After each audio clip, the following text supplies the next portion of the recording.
Raiders fire Jack Del Rio, head coach tells reporters.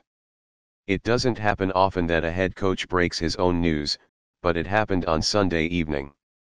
Meeting with reporters after the Oakland Raiders' season-ending loss to the Los Angeles Chargers, Jack Del Rio revealed that team owner Mark Davis had just informed him that he won't be back to coach the team in 2018. Del Rio was fired just 1 year after leading the team to a 12-4 record and the Raiders' first playoff berth in well over a decade. Indeed, Del Rio's departure comes less than a year after he signed a new 4-year extension.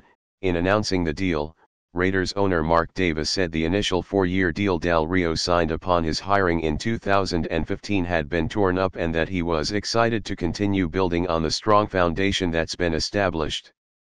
The foundation, apparently, crumbled in a matter of months. Davis' decision to part ways with Del Rio also gives credence to the rumors that began swirling on Saturday night that Davis wanted to bring Jon Gruden back to the organization. Stories about Gruden, who hasn't coached in a decade, returning to the sideline have become an annual tradition, but perhaps this time there's actually some traction to them. Unable to maintain their momentum from last season, they were quickly eliminated from the playoffs. After a late-season injury to Derek Carr rendered him unavailable, the Raiders had a disappointing season in 2017, eliminated from playoff contention with 2 games left to play, and they finished 6-10. Del Rio did what he could to try and turn things around, firing defensive coordinator Ken Norton Jr. on November 21, after the team's 33-8 loss to the New England Patriots. John Pagano, who was on the staff as assistant head coach defense, took over as coordinator. The switch did work, at least statistically.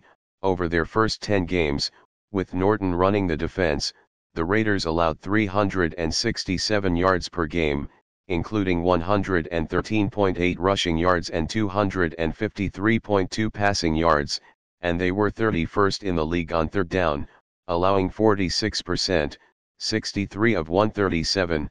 Since then, a span of 5 games, they've been allowing 287.2 yards per game, 98.0 rushing, 189.2 passing, and have been much stronger on third downs, allowing conversions on 18 of 65 chances, 27.7%. But the bigger issue for Oakland may have been on offense.